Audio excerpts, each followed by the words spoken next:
Reyna has the worst flash in the game. If you've been around the Valorant community long enough, I'm sure you've heard that statement before. And if you watch Reyna's during your games, I'm sure you've seen many times where your Reyna dies with both her flashes unused. Leer has a bad reputation, but what if I told you it used to be even worse?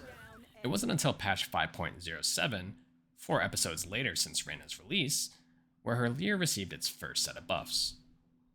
However, even after the changes, the reputation of Reyna's Leer still hadn't changed, and the amount of teammates dying with both their Leers available seemingly hasn't decreased.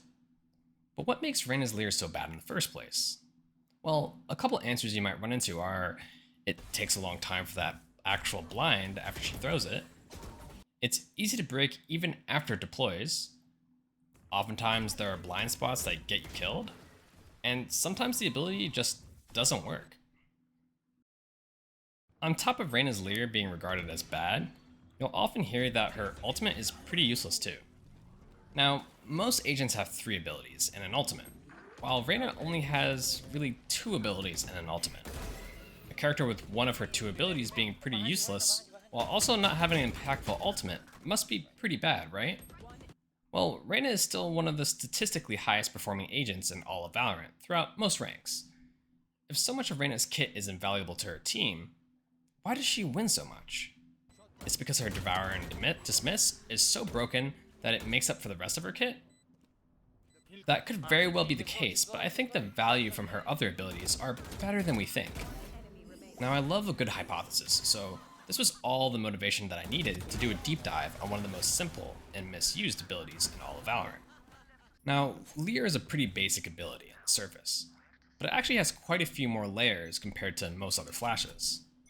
You can equip Leer, and once it's equipped, then you can throw it. Once Leer reaches its destination, the eye will then activate, and anyone looking at it will be nearsighted. The eye remains in the world for 2 seconds after its activation, but before it disappears, you can shoot the eye and break it to end its effects earlier. The eye can also pass through terrain, but if the surface is too thick, then the eye will stop its trajectory early. Not a lot of thought gets put into using this ability. For the most part, you'll find players just equipping it and throwing it in a random spot right before they peek. And unless they're with their team, it kinda just sucks. I wasn't sure exactly why Leer seems so inconsistent compared to the rest of the flashes, but after watching Fishy Chair's video, I was inspired to do a deeper analysis on Leer to get some clear answers. If you're peeking with Reyna's Leer like this, then you may as well be shooting yourself in the foot, and I'll explain why. Typically when you win a duel with flashes, we want the opponent to be blinded before we take the fight, but the properties behind Reyna's Leer make that difficult for us. Reyna's Leer has a fixed travel time of 0.6 seconds, a fixed activation time of 0.4 seconds, and it can be destroyed by 100 damage at any point after it begins its activation time. All this to mean that it takes a full 1 second for someone to be blinded by Reyna's Leer, and 1 second will be an important number, so remember that for later. Now, let's look at how easy it is for someone to break the eye. First, the enemy has to react to the ability. The average human reaction time ranges from 150 milliseconds to 350 milliseconds. But we have to choose a value, so we'll use 200 milliseconds as a nice middle ground for our example. What about the time it takes to aim and shoot accurately?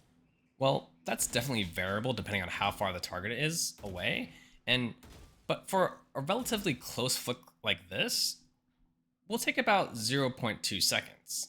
It can be more or less depending on how good the player is, how far away the target is, and how accurate they want to be for their first shot.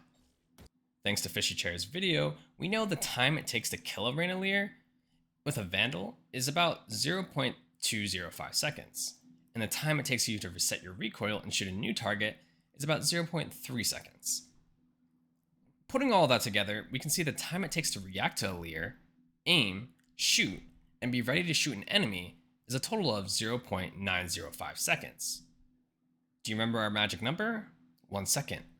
That means the enemy is on point, they can always break the eye before they get blinded. But you might wonder, why not just peek while they're shooting the eye? That should be an easy win for the Reyna, right? Well, the problem is that Reyna can't shoot her gun for 0.8 seconds after throwing the eye.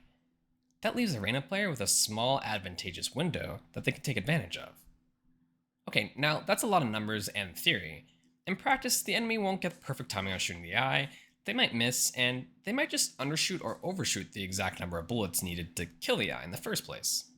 These factors push the fight in Reyna's favor a little bit, but the advantage Reyna gets in this fight is still very small when you compare it to the pop flash capabilities of her peers like KO, Phoenix, or Sky. Not to mention, 1 second is a long time for someone to decide to unpeak or to straight up run. Or the fact that there's more than one enemy, it becomes significantly worse for the Reyna player. However, there are a few tricks that swing the odds back in the Reyna player's favor. The first trick is widely known but underutilized in my opinion, considering how much more effective it is at making Reyna's leer. If you haven't guessed it, I'm talking about ground leers. Ground leers significantly reduce the amount of time your opponent has before they get blinded, with the minimum travel time going from 0.6 seconds all the way down to 0.167 seconds. That's almost a full half second lower than a normal leer. Ground leers guarantee Reyna an advantage in a duel, while also not giving her opponent any time to back out if they're fully out in the open. But what if we could push this even further down, to give your opponent even less time to react to your leer? The second trick I want to talk about is a concept I call pop leers. This is something you can do regardless if you throw a ground leer or even a normal one. Pop leers are simply leers that your opponent can only see once it begins its activation time. You do this by hiding the trajectory of the leer with the terrain so that its final destination is connected with the wall. I actually got the inspiration for this concept from Breach's flash. Breach's flash requires him to shoot a projectile to a surface, where the flash can then originate from. Breach's flash is one of the easier flashes to turn, but if you see the projectile before it hits the surface, reacting to it is pretty trivial. When the flash just appears through the wall, however, it becomes much harder to react to. But with Breach's flash, we just have to react by turning our camera. Reyna's leer, we have to acquire the target, aim, time our shots, strafe, and be ready to fight the peeker, all while under pressure. By hiding leer's trajectory within the wall, we can reduce the enemy's time to react to the leer even further, down to 0.4 seconds, before they get blinded, which is slightly faster than the time you get to react to a breach flash, which is at 0.5 seconds. Even when facing multiple enemies, this drastically improves Reyna's ability to take a fight with a sizable advantage, instead of essentially dry peeking. This is important because if Reyna can reliably give herself an edge while taking a fight, even when outnumbered, she can secure a kill which guarantees she gets out because of dismiss, making her impossible to trade. Leer normally runs into a problem where it has blind spots depending on where the enemy is, but most pop leers have a direct line of sight with the angle you're peeking from. Does this mean you should never throw a normal leer? Not at all. Reyna's leers pass through walls and don't blind your teammates, which make it great for team plays where your team peeks off of your blind or to save your teammate as they're getting pushed. Ground leers are great, but they do have their limitations due to map terrain and some other factors. Some areas of the map mean that a ground leer might not have line of sight with all angles. In these cases, high leers will be more effective. High leers also can be beneficial because they're so far away that they're a bit hard to aim at correctly. And you can also obfuscate the eye with terrain, sometimes making it hard to see and shoot. You might be wondering, why would I go through all this trouble when I could just have a Sky, KO, or Phoenix use a pop flash? What's the advantage to Reyna's leer in the first place? Well, I think Reyna's leer has two huge advantages that give her an edge over their typical flash counterparts. The first advantage I want to talk about is the fact that you can't play anti-flash against Reyna's leer. Although the duration your opponent is blinded for will be shorter than other flashes, because your opponent can break it, the upside is that you know that you have a guaranteed window where you're at an advantage, and the opponent cannot see. The second reason I want to talk about hooks into the first. This is on an agent that has access to dismiss. If you can make leer reliable in its usage, then Reyna becomes much more of a threat. Instead of relying on a teammate's utility, playing off angles, or just straight up smurfing on your opponents, Reyna now has a consistent, on-demand, and less risky way to create an advantage, or a kill. And because you have dismiss, you can get out for free and you can't be traded. That's not to say that leer doesn't come with disadvantages.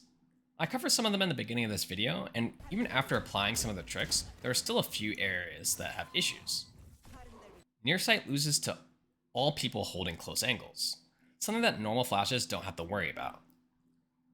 Sometimes you'll get unlucky and someone can dodge line of sight with the eye while having an angle on you. This is very annoying on maps like Breeze, but that's out of rotation now. However, you'll still run into issues on Icebox, a map that has many levels of elevation, making using leer effectively pretty difficult and more of a gamble, unless you're flashing for or with your team. You still have to deal with it randomly clipping through the ground or getting stuck on a wall on certain parts of the maps, making ground leers basically unusable there. Split and Breeze are out of this rotation, but at the end of the video, I'll have a list of all the places that Reyna's leer clips through the ground on the current map pool. That being said, I think the upsides are worth it, and I think the ability can be pushed even further given some more time. Things like jump peak leers, potential for more ratty eye spots that are hard to see, or spots that can force wallbang damage to make the eye harder to kill, and also, gimmicky fake leers. I know most people pick Reyna because they want to queue up and click some heads, but I do think she has the potential to be a bit more cerebral with her approach to the game, as long as you're open to it. Given some more time, I'll be fleshing out more jank things you can do with Reyna's flash, but I hope you enjoyed what I've shown so far. Thanks for sticking around and watching. Maybe you have more ideas on how to use the flash, or maybe you think all this is pointless and you just want to let me know that Aim Labs is free. Either way, I appreciate you taking the time to watch, and let me know what you think down in the comments below. And as promised, here are all the places that Reyna's leer clips through the ground on the current map.